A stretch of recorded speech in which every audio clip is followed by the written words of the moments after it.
देशत्यागाची तयारी. दुसऱ्या दिवशी युद्धासाठी सैन्याची उभारणी करण्यासंबंधीच्या आपल्या योजनेचा संघाने विचार करावा म्हणून सेनापतीने शाक्य संघाची सभा बोलवली. संघाची सभा भरल्यावर कोलियांशी युद्ध करण्यासाठी 20 ते 25 वर्ष वयाच्या प्रत्येक शाक्य पुरुषाने सैन्यात दाखल व्हावे अशी घोषणा करण्यात संघाने मला परवानगी द्यावी असा सेनापतीने ठराव मांडला. संघाच्या अगोदरच्या सभेत ज्यांनी युद्धाची घोषणा करण्याच्या बाजूने मत प्रदर्शित केले होते व ज्यांनी त्याविरुद्ध मत दिले होते अशा दोन्ही बाजूकडचे लोक या सभेत उपस्थित होते. ज्यांनी युद्ध पुकारण्याच्या बाजूने अनुकूल मत प्रदर्शित केले होते त्यांना सेनापतीचा ठराव स्वीकारण्यात काही एक अडचण नव्हती. यांच्या अगोदरच्या निर्णयाचा तो स्वाभाविक परिणाम होता. परंतु ज्या अल्पसंख्याकांनी त्या निर्णयाच्या विरुद्ध मत व्यक्त केले होते त्यांच्यापुढे प्रश्न निर्माण झाला होता. त्यांच्यापुढे प्रश्न होता की बहुसंख्याकाच्या पुढे नमावे की नमू नये. अल्पमतवाल्यांनी निश्चय केला होता की बहुमतवाल्यांच्या पुढे नमायचे की नाही. याच कारणामुळे सभेत उपस्थित राहण्याचा त्यांनी निर्णय घेतला होता. दुर्दैवाने त्यांच्यापैकी कुणालाही असे उघडपणे सांगण्याचे मनोधैर्यच नव्हते. कदाचित त्यांना बहुमतवाल्यांचा विरोध करण्यापासून होणाऱ्या परिणामाची जाणीव असावी. जेव्हा सिद्धार्थाने पाहिले की आपल्याला पाठिंबा देणारे मौन धारण करून बसलेले आहे तेव्हा तो उभा राहिला व संघाला उद्देशून म्हणाला, मित्र हो, तुम्हाला जे वाटेल ते तुम्ही करा. तुमच्या बाजूला बहुमत आहे. परंतु मला खेदाने म्हणावे लागत आहे की मी सैन्य भरतीच्या तुमच्या या निर्णयाला विरोध करेन. मी तुमच्या सैन्यात दाखल होणार नाही आणि मी या युद्धातही भाग घेणार नाही. सिद्धार्थ गौतमाला उत्तर देताना सेनापती म्हटले, संघाचा सदस्य होता तू. घेतलेल्या शपथेची आठवण कर. तू त्यापैकी एक जरी शपथेचा भंग केलास तरी तुला लोकनिंदेला तोंड द्यावे लागेल. सिद्धार्थाने उत्तर दिले, होय, मी माझ्या तन्मन धनाने शाक्याचे हित संरक्षण करण्यासाठी वचनबद्ध आहे. पण हे युद्ध शाक्याच्या हिताचे आहे असे मला वाटत नाही. शाक्याच्या सुहितापुढे मला लोकनिंदेची काय पर्वा. कोलियांबरोबर सतत तंटा करत राहण्याच्या कारणावरून शाक्य ही कौशलाधिपतीच्या हातचे कसे खेळणे बनले आहे याची आठवण करून देऊन सिद्धार्थ संघाला सावधगिरीचा इशाराही दिला. तो म्हणाला, हे समजणे कठीण नाही की कौशल राजाला हे युद्ध शाक्याचे अधिक हरण करण्यासाठी आणखी एक सबळ कारण निर्माण करून देईल. सेनापतीला राग आला आणि सिद्धार्थाला उद्देशून तो म्हणाला, तुझे हे भाषण कौशल्य तुझ्या उपयोगी पडणार नाही. बहुमताने घेतलेल्या संघाच्या निर्णयाचे तू पालन केलेच पाहिजे. कदाचित तुला असे वाटत असेल की कौशल राजाच्या अनुज्ञे वाचून संघाची आज्ञा मोडणाऱ्यास देहांताची किंवा देशत्यागाची शिक्षा संघ देऊ शकत नाही. आणि जर ह्यापैकी कोणतीही एक शिक्षा तुला संघाने जरी फरमावली तरी तू कौशल राजा त्यास आपली अनुमती देणार नाही. पण लक्षात ठेव, तुला शासन करण्याचे संघाजवळ दुसरे मार्गही आहेत. संघ तुझ्या कुटुंबावर सामाजिक बहिष्कार टाकू शकेल आणि संघ तुझ्या कुटुंबाची जमीन जप्त करू शकेल. याकरिता कौशल राजाची अनुमती मिळवण्याची संघाला आवश्यकता नाही. कोलियांशी विरुद्ध करण्याच्या संघाच्या योजनेला विरोध करत राहण्यामुळे दुष्परिणाम भोगावे लागतील याची सिद्धार्थाला जाणीव झाली. त्याला 3 पर्याय विचारात घ्यावे लागले. एक, सैन्यात दाखल होऊन युद्धात सामील होणे. दुसरा, देहांत शासनाला अथवा देश त्यागाला संमती. आणि तिसरा, आपल्या कुटुंबियावर सामाजिक बहिष्कार ओढावून घेऊन त्यांच्या मालमत्तेची जप्ती होऊ देण्यास तयार होणे. पहिला पर्याय न स्वीकारण्याबद्दल त्याचा निर्धारच होता. दुसऱ्या पर्यायाच्या विषयीचा विचार त्याला असह्य झाला. या परिस्थितीत त्याला दुसरा पर्यायच अधिक योग्य वाटला. त्यानुसार सिद्धार्थ संघाला उद्देशून म्हणाला, कृपा करून माझ्या कुटुंबियांवरती शासन करू नका. सामाजिक बहिष्काराच्या आपत्तीत लोटून त्यांना दुःख देऊ नका. त्यांच्या उपजीविकेचे एकमेव साधन असलेली त्यांची शेती हिरावून घेऊन त्यांची उपासमार करू नका. ते निरपराध आहे. अपराधी मीच आहे. माझ्या अपराधाची शिक्षा मला एकट्याला भोगू द्या. मला देहांताची व देशत्यागाची यापैकी कोणतीही योग्य वाटेल ती शिक्षा द्या. मी ती खुशीने स्वीकारेन. याविषयी कौशलाधिपतीकडे मी मुळीच याचना करणार नाही याचे मी आपणास अभिवचन देतो. मार्ग सापडला परिव्रजा.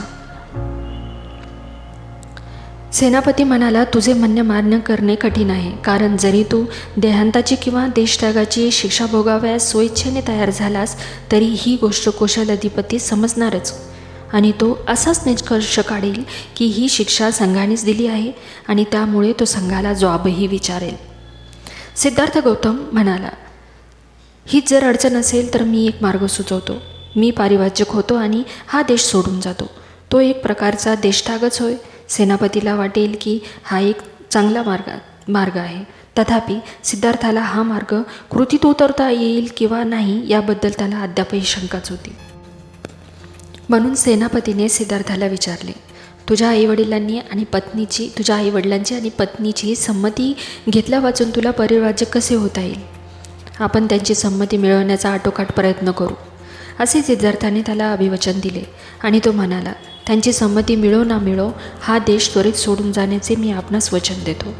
सिद्धार्थाने सुचवलेला मार्ग हाच या बिकट समस्येतून सुटण्याचा उत्तम मार्ग आहे असे संघाला वाटले आणि त्यांनी तो मान्यही केला. सभेचे कार्य संपल्यानंतर संघसभा विसर्जित होण्यापूर्वीच एक तरुण शाक्य आपल्या जागेवरती उभा राहिला आणि म्हणाला, कृपा करून माझं म्हणणं ऐका. मला काही महत्त्वाची गोष्ट सांगावयाची आहे. बोलण्याची परवानगी मिळाल्यावर तो म्हणाला, सिद्धार्थ गौतम आपले वचन पाळील आणि त्वरित देशत्याग करील याबद्दल मला मुळीच शंका नाही. तथापि एकच प्रश्न आहे की ज्याच्यामुळे माझे समाधान होत नाही. आता ज्या अर्थी सिद्धार्थ येथून लवकरच दृष्टीआड होणार आहे, त्या अर्थी कोलियांच्या विरुद्ध युद्धाची घोषणा ताबडतोब करण्याचा संघाचा विचार आहे काय? या प्रश्नाचा संघाने अधिक विचार करावा अशी माझी इच्छा आहे. काहीही झाले तरी सिद्धार्थ गौतमाच्या देशत्यागाची माहिती कौशलाधिपतीला कळणारच आहे. जर कोलियांच्या विरुद्ध शाक्यांनी इतक्यात युद्ध पुकारले तर कोलियांची युद्ध करण्याच्या विरुद्ध सिद्धार्थ असल्यामुळेच त्याला देशत्याग करावा लागला असं कौशलाधिपतीला वाटेल. हे आमच्या दृष्टीने चांगले ठरणार नाही. म्हणून मी पुन्हा सुचवतो की सिद्धार्थ गौतमाचा देशत्याग व कोलियांशी प्रत्यक्ष युद्धाचा प्रारंभ याच्यात काही काळ जाऊ द्यावा. म्हणजे कौशलाधिपतीला या दोन घटनांमध्ये संबंध जोडण्याचा वाव मिळणार नाही. संघाला पटले की ही फारच महत्त्वाची सूचना आहे आणि तात्कालीन निर्णयाच्या दृष्टीने ही सूचना स्वीकारण्याचे संघाने मान्य केले. अशा प्रकारे शाक्य संघाची ही दुःख पर्वसाई सभा संपली आणि ज्यांच्या युद्धाला विरोध होता परंतु तसे सांगण्याचे ज्यांना धैर्य नव्हते अशा अल्पसंख्य सदस्यांनी या भयानक परिणामाच्या आपत्तीतून पार पडल्याबद्दल सुटकेचा निश्वास सोडला. निरोप. शाक्य संघाच्या सभेत जे काही घडले त्याचा वृत्तांत सिद्धार्थ गौतम घरी परतण्यापूर्वी बराच वेळ अगोदर राजवाड्यात पोहोचला होता.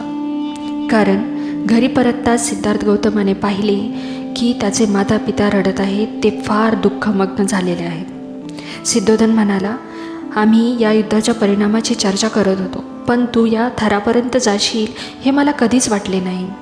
सिद्धार्थाने उत्तर दिले, मला सुद्धा गोष्टी या थराला जाऊन पोहोचतील असे वाटले नव्हते. शांततेच्या समर्थनासाठी माझ्या युक्तिवादाने मी शाक्यांचे मने वळू शकेन अशी मला आशा होती. दुर्दैवाने आपल्या सेना अधिकाऱ्यांनी आपल्या लोकांच्या भावना अशा काही चेतविल्या होत्या की माझ्या म्हणण्याचा त्याच्यावरती काहीही परिणाम झाला नाही. तथापि मी परिस्थितीला अधिक बिघडण्यापासून कसे सावरून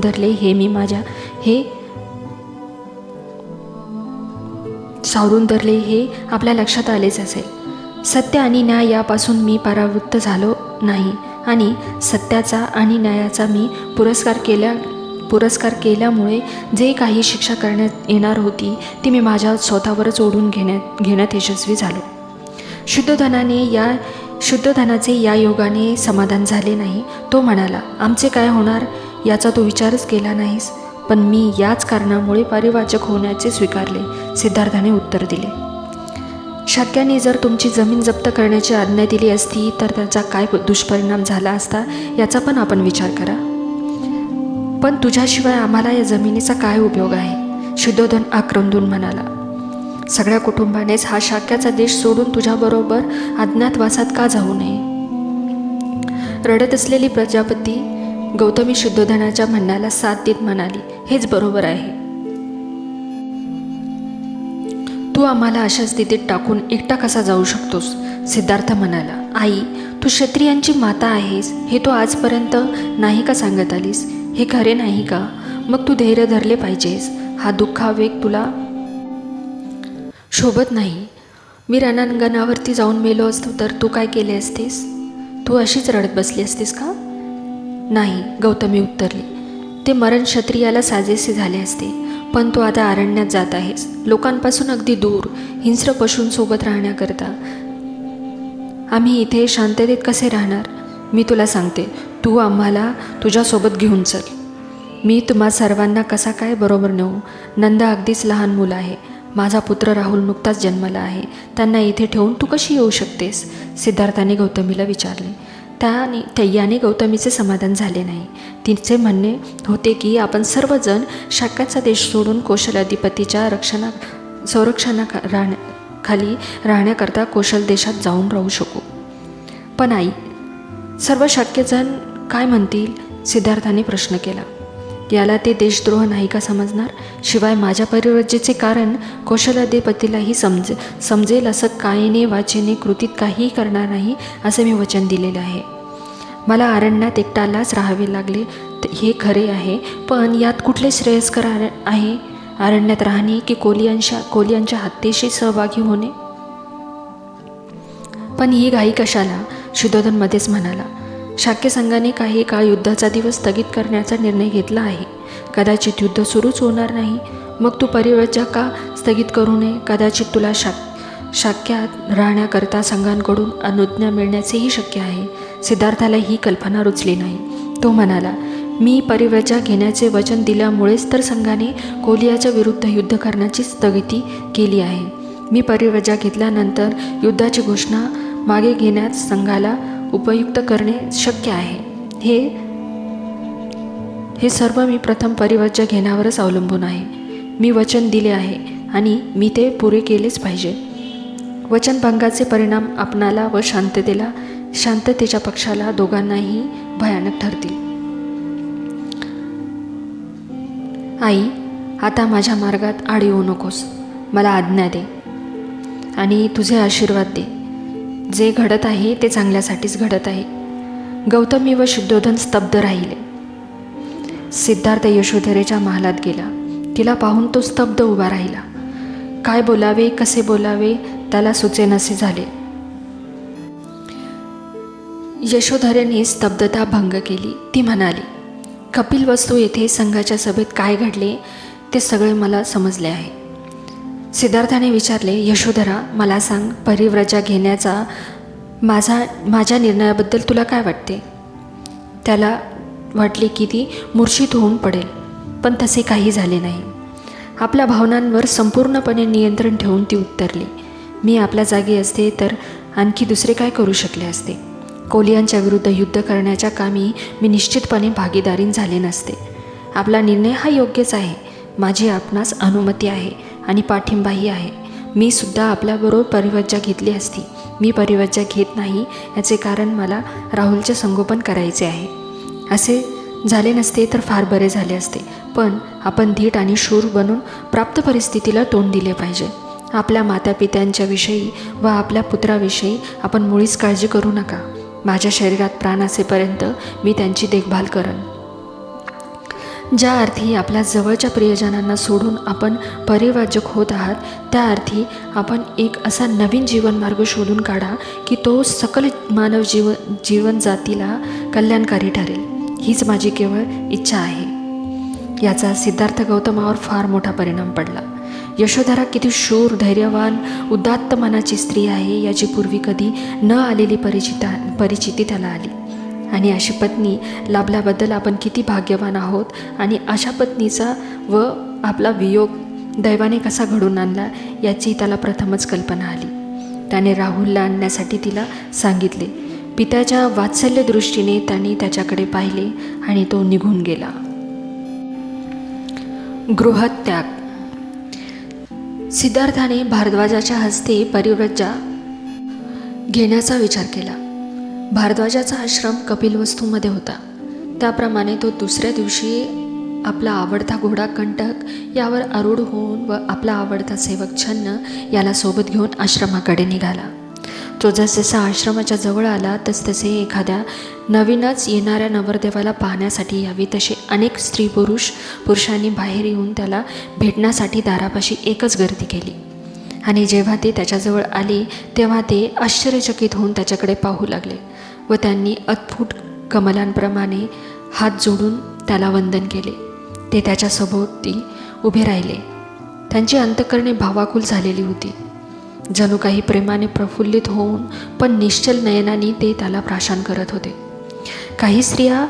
काही स्त्रियांना वाटले की तो साक्षात कामदेवाचा अवतारच आहे, कारण तशा सुंदर लक्षणांनी तो जात्याचा सालंकृत होता.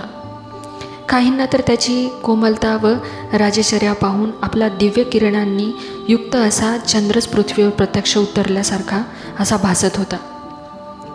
दुसऱ्या काही जणी त्याच्या सौंदर्याला भाळून जणू काय त्याला गिळून टाकावे म्हणून जांभया देत उभ्या होत्या आणि एकीकडे नजरा रोखून हलकेच निश्वास टाकत होत्या.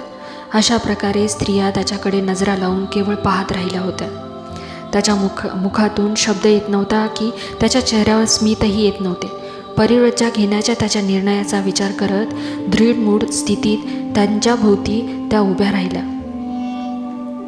मोठ्या प्रयासाने तो त्या गर्दीतून आपली सुटका करून घेतली आणि आपल्या आश्रमाच्या दारात प्रवेश केला. आपण परिव्रजा घेत असताना शुद्धोधनाने व प्रजापती गौतमीने तेथे उपस्थित राहावे हे सिद्धार्थाला आवडले नाही, कारण त्याला ठाऊक होते की दुःख वेगाने ते स्वतःला सावरून धरू शकणार नाहीत. परंतु ती त्याच्या नकळत अगोदरच आश्रमात येऊन पोहोचली होती. आश्रमाच्या आवारात प्रवेश करताना तेथे जमलेल्या लोकात आपले माता पिता असल्याचे त्याने पाहिले. आपल्या माता पिताच पाहताच तो प्रथम त्यांच्याकडे गेला आणि त्यांचा आशीर्वाद मागितला. त्यांच्या भावना इतक्या दाटून आल्या होत्या की त्यांच्या मुखातून एक शब्दही बाहेर पडत नव्हता. त्यांनी रडून त्याला कवटाळून धरले आणि आपल्या अश्रूंनी न्हावून काढले. छन्नकंटकाला आश्रमातील एका झाडापाशी बांधून तेथे उभा होता. शुद्धोधन व प्रजापती रडत असल्याचे पाहून त्यालाही भरून आले आणि तोही रडू लागला. मोठ्या कष्टाने सिद्धार्थ आपल्या मातापित्यापासून दूर झाला व छन्न जेथे उभा होता तेथे गेला.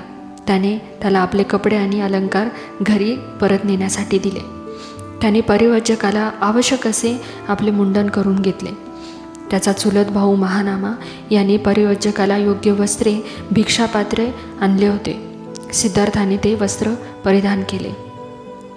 अशा प्रकारे परिव्राजकाच्या जीवनात प्रवेश करण्याची पूर्ण तयारी करून सिद्धार्थ परिव्राज्याची दीक्षा घेण्याकरिता भारद्वाजापाशी गेला. भारद्वाजाने आपल्या शिष्याच्या साह्याने आवश्यक तो संस्कारविधी केला आणि सिद्धार्थ गौतम परिव्राजक झाल्याचे जाहीर केले. परिव्रजा घेण्याची विलंब न लावता शाक्य राजाच्या सीमेवर जाण्याची आपण शाक्य संघाच्या समोर दुहेरी प्रतिज्ञा केली असल्याचे स्मरण ठेवून परिव्रजेचा संस्कार आटोपल्यावर लगेच सिद्धार्थ आपल्या प्रवासाला निघाला. जो जनसमुदाय आश्रमात जमला होता तो नेहमीपेक्षा फार मोठा होता, कारण गौतमाला परिव्रजा घ्यावयास लागणारी परिस्थितीच मोठी असाधारण होती. राजपुत्र आश्रमाच्या बाहेर पडताच तो जनसमुदायही त्याच्या मागोमाग जाऊ लागला. त्याने कपिलवस्तू सोडले आणि तो अनोबा नदीच्या दिशेने जाऊ लागला. त्याने मागे वळून पाहिले तेव्हा तो जनसमुदाय अद्यापही त्याच्या मागोमाग येत असल्याचा त्याने पाहिला. तो थांबला आणि त्या समुदायाला उद्देशून म्हणाला, बंधूंनो आणि भगिनींनो, तुम्ही माझ्या मागोमाग येण्यापासून काही उपयोग होणार नाही.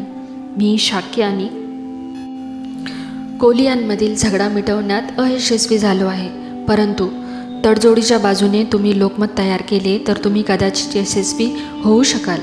म्हणून तुम्ही परत जाण्याची कृपा करा. ही विनंती ऐकून जनसमुदाय मागे परतू लागला. शुद्धोधन व गौतमी राजवाड्याकडे परतले. सिद्धार्थाने टाकून दिलेले वस्त्र अलंकार पाहणे गौतमीला असह्य झाले. तिने ती कमळांनी भरलेल्या एका तळ्यात टाकली. परिव्रजा म्हणजे संन्यास ग्रहण करण्याच्या वेळी सिद्धार्थ गौतमाचे वय अवघे 29 वर्ष होते. लोक त्याची आठवण करून त्याची प्रशंसा करून म्हणत, हाच तो श्रेष्ठ कुलोत्पन्न शाक्य, थोर मातापित्याच्या पोटी जन्मलेला, विपुल धनसंपन्न व नवयौवनशाली बुद्धीने व शरीराने सुसंपन्न असून राजविलासात वाढलेला, पृथ्वीवर शांती नांदावी म्हणून लोककल्याणासाठी तो स्वकीयाशी लढला. तो असा शाक्य युवक होता ज्याने स्वकीयांच्या बहुमतांपुढे आपले शिर झुकवले नाही, पण स्वइच्छेने त्याने शिक्षा घेण्याचे पत्कारले. त्या शिक्षेचा अर्थ ऐश्वर्याऐवजी दारिद्र्य, सुखसमृद्धीऐवजी भिक्षापात्र, गृहसौख्याऐवजी गृहहीन स्थिती असा होता. आणि तो अशा तऱ्हेने जात आहे की त्याची काळजी वाहणारे जगात कोणी नाही आणि जगात स्वतःचे म्हणून असे म्हणता येईल अशी कोणतीही वस्तू त्याने सोबत नेलेली नाही. हा त्याचा स्वइच्छेने केलेला महान असा त्याग होय.